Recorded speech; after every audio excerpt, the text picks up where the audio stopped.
Hello बच्चों, अपन इथे class 7चा जो सायन्सचा लेसन आहे साऊंड प्रोडक्शन ऑफ साऊंड हा लेसन इथे बघत आहोत. ध्वनी आणि ध्वनीची निर्मिती. या लेसनचे 3 पार्ट्स आपल्या अगोदर झालेले आहेत आणि आज पार्ट 4 मध्ये आपण लेसन इथे कंप्लीट करणार आहोत. आज आपण जे टॉपिक बघणार आहोत त्यातला पहिला आहे बघा, इंटेन्सिटी ऑफ साऊंड लेवल. ठीक आहे, हा टॉपिक आपण इथे बघतोय आणि त्यानंतरचे जे 2 छोटे छोटे टॉपिक आहेत ते आपण इथे आज कंप्लीट करणार आहोत. म्हणजे लेसन आपण इथे आज पूर्ण करणार आहोत. तर या अगोदरचे जो या लेसनचे जे 3 पार्ट झालेले आहेत त्याची लिंक मी इथे डिस्क्रिप्शन बॉक्समध्ये देत आहे. तुम्ही जरूर बघा, त्यामुळे तुम्हाला पूर्ण लेसन व्यवस्थित इथे समजेल. इंटेन्सिटी ऑफ साऊंड लेवल यालाच आपण काय म्हणतो मराठीमध्ये बघा, यालाच आपण म्हणतो की ध्वनीची तीव्रता. इंटेन्सिटी ऑफ साऊंड म्हणजे ध्वनीची तीव्रता आणि साऊंड लेवल म्हणजे ध्वनीची पातळी. ठीक आहे. लाऊडनेस और softness of sound is indicated by 2 terms, namely intensity of sound and sound level. ध्वनीचा जो लहान मोठेपणा आहे तो सांगण्यासाठी ध्वनीची तीव्रता आणि ध्वनीची पातळी या 2 गोष्टी महत्त्वाच्या असतात. बघा, sound level is the intensity of sound as preserved by our ears. The intensity of sound proportional to the square of amplitude of vibration. म्हणजे काय तर ध्वनीची पातळी म्हणजे आपल्या कानांना जाणवणारी ध्वनीची तीव्रता.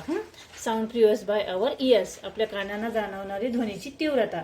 आणि ही जी ध्वनीची तीव्रता आहे, ध्वनीची या कंपनाचा आयामाचा वर्गाप्रमाणे आपण त्याचा उपयोग करत असतो.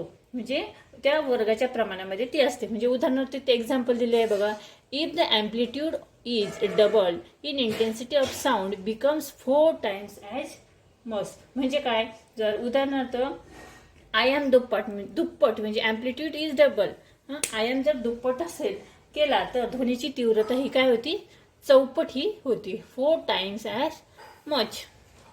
पुढे बघा, द डेसिबलचा जो शॉर्ट फॉर्म आहे तो डीबी म्हणून लिहितात बघा. काय युनिट लिहितात, डेसिबलचं dB is the unit for the measuring sound level. It was name decibel in honour of the work of the scientist Alexander German Graham Bell. बघा, ध्वनी पातळी ही डेसिबल या एककात मोजतात आणि ध्वनीच्या तीव्रतेचा वापर करून गणिती सूत्राने डेसिबल या ध्वनीच्या पातळीचे परिणाम काढता येते. डेसिबल हे नाव अलेक्झांडर ग्राहम बेल या शास्त्रज्ञाच्या कार्याच्या स्मरणार्थ हे देण्यात आलेले आहे. म्हणजेच काय तर ध्वनीची तीव्रता 10 पटीने वाढते तेव्हा ध्वनीची पातळी ही किती होते, 10 dB होते. बघा, when intensity of sound becomes 10 times the original, the sound level increased by 10 dB. म्हणजेच ध्वनीची तीव्रता 10 पटीने वाढते तेव्हा ध्वनीची पातळी ही ती देखील 10 dB देखील असते. ठीक आहे.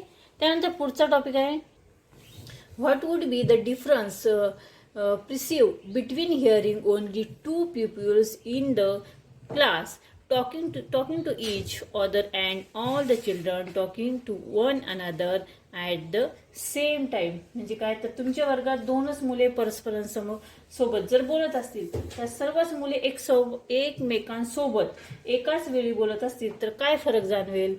बघा, 2 मुलं जर एकमेकांशी बोलतायत आणि सर्वच मुलं एकमेकांशी बोलतायत तर काय जाणवतं, 2 मुलं ज्यावेळेस एकमेकांशी बोलतात त्यावेळेस त्यांना दोघांनाही समजतं की आपण काय बोलतोय आणि त्यांचा आवाज हा ठराविक लेवलपर्यंत असतो. पण सर्वजण ज्यावेळेस एकत्र बोलतात त्यावेळेस हा आवाज कसा असतो, खूप मोठा असतो. ऑडिबल साऊंड म्हणजे काय बघा, द ऑडिबल साऊंड याला आपण म्हणतो श्राव्य ध्वनी. श्राव्य ध्वनी म्हणजे आपल्याला the frequency of the sound audible to human being is between 20 hertz and 20,000 hertz. We can only hear sound in the frequency range. म्हणजे आपल्याला म्हणजे मनुष्यास ऐकू येणाऱ्या ध्वनीची जी वारंवारिता असते, फ्रिक्वेन्सी याला मराठीत आपण वारंवारिता असे म्हणतो, ती 20Z ते 20,000 hertz. HZ म्हणजे हार्ट्स एवढी असते. 20Z ते 20,000 HZ ते 20,000 HZ म्हणजे हार्ट्स ही असते आणि आपल्या कानाला तोच ध्वनी आपल्याला ऐकू येत असतो. पुढे आहे इन्फ्रासॉनिक साऊंड. इन्फ्रासॉनिक साऊंड म्हणजे अश्राव्य ध्वनी, ऐकू न येणारा ध्वनी. बघा, have you ever heard the sound of the movement of our hands और of the movements of leaves falling from a tree. आपल्या दोन्ही हातांची होणारी हालचाल आणि झाडावरून एखादं पान गळून पडत असताना होणारी हालचाल यांचा आवाज तुम्ही ऐकलेला आहे का? तर त्यासाठी इथे काही एक्झाम्पल्स दिलेले आहेत बघा, की take a oscillator, swing on oscillator which make 3-4 oscillations in a second and listen carefully of any sound it makes. म्हणजे काय, एका सेकंदात 3-4 वेळा दोलन करेल असं दोलक घ्या आणि त्याला झोका द्या. काही आवाज ऐकू येतो का ह्याची काळजीपूर्वक निरीक्षण करा. That the oscillator makes 3 to 4 oscillations in 1 second means that the frequency of the sound is 3 to 4 hertz. म्हणजे काय, तर 3-4 दोलने एका सेकंदात म्हणजेच 3-4 हर्ट्झ वारंवारितेचा हा ध्वनी असतो. आणि आपण बघा, sound humans cannot here sound in of frequency less than 20 hertz. आणि आपण म्हणजे मनुष्य 20 हर्ट्झ पेक्षा कमी वारंवारितेचा ध्वनी ऐकू शकत नाही. म्हणजे झाडावरून पान खाली पडतं, हा जो ध्वनीचा जो साऊंड लेवल आहे ती किती असते, 3 ते 4 हर्ट्झ असते. आणि आपल्याला साधारणतः 20 हर्ट्झ एवढा आवाज आपल्याला ऐकू येत असतो. ठीक आहे.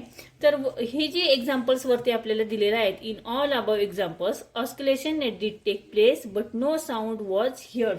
या उदाहरणात आपल्याला दोलन तयार झालेले आहेत पण त्याचा आपल्याला ध्वनी ऐकू आलेला नाही. याचाच अर्थ काय असतं, की ध्वनीची जी वारंवारिता जी आहे म्हणजे ती 20 हर्ट्झ पेक्षा कमी आहे, 20 Hz. ठीक आहे. Means that sound is frequency less than 20 hertz. A sound with a frequency less than 20 hertz is called infrasonic sound, and sound with a frequency less than 20 hertz are produced by some animals, namely whales, elephants, and rhinoceros. म्हणजेच काय, तर हे जे अश्राव्य ध्वनी आहेत 20 hertz पेक्षा कमी जे ध्वनी येतात, ज्या ध्वनीच्या लहरी येतात, फ्रिक्वेन्सी आहे म्हणजे वारंवारिता आहे 20 हर्ट्झ पेक्षा कमी, त्यालाच आपण अश्राव्य ध्वनी असे म्हणतो. म्हणजे इन्फ्रासॉनिक साऊंड असे म्हणतो. हे जे साऊंड आहे ते 20 हर्ट्झ पेक्षा कमी वारंवारितेचे असतात. मग ह्याच्यामध्ये काही एक्झाम्पल दिले आहे ॲनिमल्सचे. कोणकोणते, तर व्हेल नावाचे जे मासे आहेत ते व्हेल्स मासे, त्यानंतर एलिफंट्स म्हणजे हत्ती, त्यानंतर रायनासोर्स म्हणजे गेंडा. हे जे ॲनिमल्स जे आहेत या प्राण्यांद्वारे जे आवाज काढले जातात ते 20 हर्ट्झ पेक्षा कमी वारंवारितेचे असतात. ठीक आहे. आणि त्यानंतर पुढचा जो पॉइंट आहे लास्ट, तो आहे अल्ट्रासॉनिक साऊंड. अल्ट्रासॉनिक साऊंड म्हणजे काय, तर त्यालाच आपण श्राव्यातील म्हणजे स्तनातील ध्वनी असे म्हणतो. स्वनातील ध्वनी असे म्हणतो.